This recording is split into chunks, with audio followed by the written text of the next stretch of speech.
questions. So briefly, what is your next project, and will you be also using an independent publishing platform? Ooh, next project. So next project is current project. It is a prequel to this because I had some people in their reviews after they read it, they're like, they felt very strongly about certain characters. So one woman emailed me and said, I hope you never bring so-and-so back. He deserves to be dead. Or, I felt so bad for blah, blah, blah. You know, I want to hear more about what happened to them when they were younger to make them who they are. And so now you've created these people, and they're real people to some folks. I mean, not quite like, you know, Kathy Bates in Misery, but hopefully that'll never be the case. And they really want to know what happened before, what's going to happen next. And fortunately for me, they have become real people to me as well, even though I did start this kind of as a bet that I lost with somebody because I had a lot of words in my head. So that's what I'm working on right now. But when you have a first book, if you're going to do a series, which this is going to be, even though it's like a George Lucas out of order series, you can't have somebody be a vegetarian in this book and become a bacon-eating cheeseburger chick in the next book. You have to explain why these things happen. So there are more restrictions because I've got a framework I have to work with. So the second book is going to probably be twice as long, take me twice as long, and it's going to be very involved, and I want to get it right because now I'm obligated to put out quality material. Before it was just like, oh, if you like it, great. If you don't, whatever. But now I'm obligated to make sure it's good. So that's what's taking my time. But again, because I'm going to use independent, you know, press, and I'll probably take a different format instead of independently printing it through an on-demand printer and then self-marketing it. I'm probably going to load it to CreateSpace, have them print it, because then if I do a Kickstarter, again, never use your own money, then part of that book perk for the folks that bought into my first Kickstarter, which was about 160 people, and they have since told other people. So now I'm marketing to kind of a set email list through Kickstarter and through Facebook. Then I'll be able to gift it to everybody through Amazon, which means now you can review it through Amazon. It came through as a gift from Amazon, and so those reviews hopefully will go up and not come down or be removed. And so I'll have a larger platform to work with. So I'm still going to do independent publishing. I'm still probably going to take my dear old sweet time doing it because I don't have deadlines, which when you're not working for a publisher, you don't have deadlines. So if I get stuck, and there have been times when I've gotten stuck where I've been like, I'm not feeling it, right? I walk away, and the rest of my life fills in that gap, and then I'm like, all right. So I don't have that pressure. You know, I don't. I'm a Sagittarius. I don't deal well with like hard and fast restrictions. Like I'm already, here's the box, and I'm already trying to figure out like what's outside the box because I don't want to be in the box. And so that works for my personality as well. So that's what I'll be doing, and hopefully by next spring it'll be done. Next spring. Well, I guess it will be this spring. So yes, I better hurry up on that. I don't hurry up. I go incredibly slow.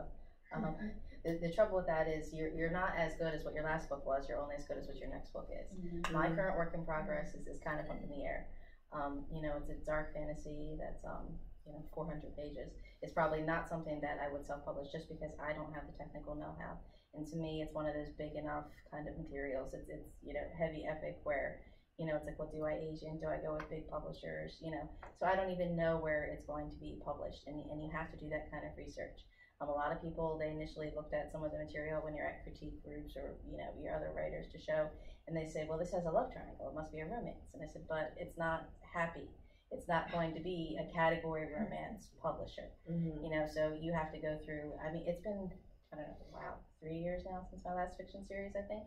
And already in that short window, how much of the industry has changed. And it's like, I have to do all the research all over again, all the marketing all over again. Where does this belong? Which venue do I want to take with it? And that's kind of daunting, but it is nice, like you say, when you're not beholden to a contractor. I had real world in between, that took up, the time away from the fiction. And now it's like, okay, where do I go? What do I do? But, you know, you can't go into that blind either. And, you know, again, when you're doing, like you said, you can't shorten it down to 100 words. Yeah. You know, when you're doing your cover letter, I mean, it doesn't matter if, you know, I can say, you know, well, 10 years ago, you know, I published a book a year. You know, that doesn't matter. You know, all that list of your old credits, and here's what I wrote last week and the week before that, you know, none of that matters. You know, they want to see, you know, the broad strokes. Yes, I've been published. Yes, I've been in the industry. Let me talk to you about this. And it can be kind of daunting. And that's why I'm glad you have to be in kind of networking kind of groups. You have to go to conferences. You have to critique. You have to do this. You still see a lot of people who still show up with, well, I just retired. I want to write a book, and that's that. And I'm just like, no. Like, it's not your reality. I can't do that. That's not how this works. You know. So first and foremost, you have to finish the book. You know, like, you've been writing your stories for years, and now I don't know. I never understood why National Novel Writing Month is in November. I think November was the worst time. Yeah. The worst time to do it. March. You know, so it's like we have like the South Jersey Nano group. You know, so I'm hoping of like, okay, now's the time to focus in this. Now's the time to get it done, because you know you have to have your finished manuscript. You're only as good as the next thing. So you have to get there slowly but surely. As you were talking, I thought of something. Life doesn't come with a training manual. And when it comes to what's your next project, it's what am I juggling at the moment, and what's the next ball I'm going to try to throw in the mix.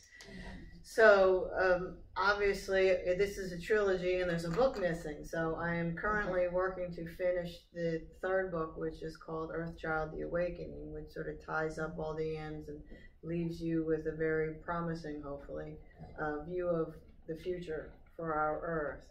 And nice thing about having a series already written, just needing some brush up and serious revision, is when I get stuck with one project, I can always work on this, or in between a project, I can pop out another one of these. But I also have a lot of short stories, and some of them have been written by way of being members of writing groups and these assignments that I sometimes throw out at people. So I do, in the future, have the idea of putting another anthology together, not like Rabbit's Tail, won't be necessarily for children, but probably middle grade or young adult. And it's going to be called Once Upon a Childhood, Tales of Wonder and Wisdom. And it's all sci-fi, speculative, thought-provoking sort of tales. Again, with that, this is who we are, this is what we're doing, and are we going to be here? What's our future? That sort of, not apocalyptic stuff, but social science, interaction. We're humans, we're still learning. We never will be the perfect species, because we have instincts and flaws and such. So it'll be sort of a travelogue of promising stories. So among all those other balls that I'm juggling, I have that one as well. So hopefully I'll be around long enough to get them out there. And you know, self-publishing is the only way to actually make it work. That you can get a book done, get it revised, get some reviews and or feedback, and then finally get to see it in print. And from whether it flies from there or not is all dependent on your connections to the book, to the public, and the book to the public itself. What's the message that you're providing, and does it make that connection to people beyond your own brain and your own story? Never a dull moment for a creative person. And thank you, I'm a fellow Sagittarius, and yes, that box is very intimidating. Of course, thing. Aquarius people. All right. Yeah, I've got like 3 different projects that I'm currently at work on. One is the 3rd volume, the conclusion of the trilogy for the Ancient Blood, the Ancient series, I guess you could call it. I'm working on the sequel to Drawing Dead, which is my vampire gangster mashup. I'm about like a 1/3 of the way into that, slowly making progress.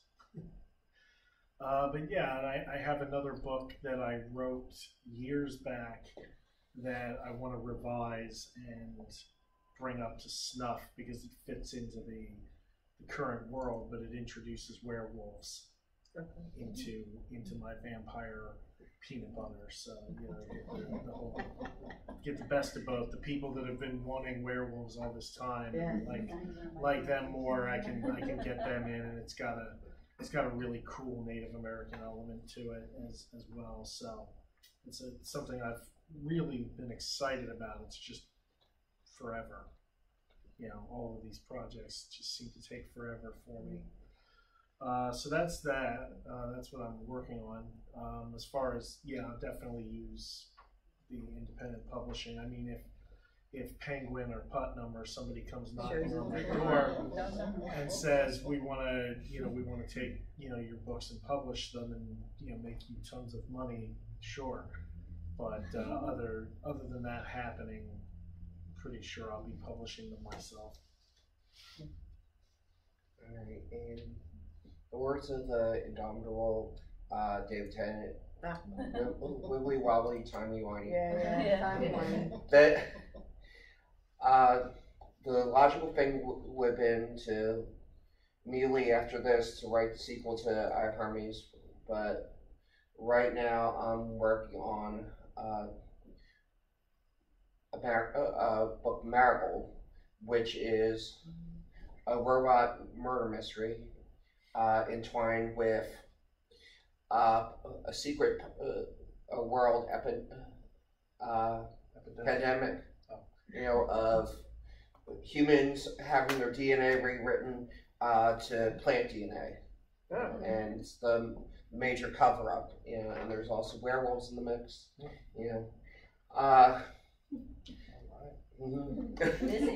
So, and I've also been thinking about and writing a little bit of a short story that I want to expand into a novella, and I'm thinking more and more dangerously about doing that for NaNoWriMo,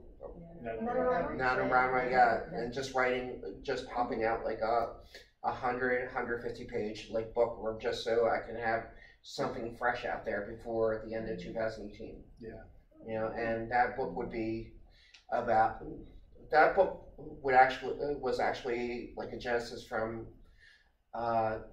sitting in a classroom with 7th graders and having a science teacher show a video about what would happen if the Earth stopped spinning.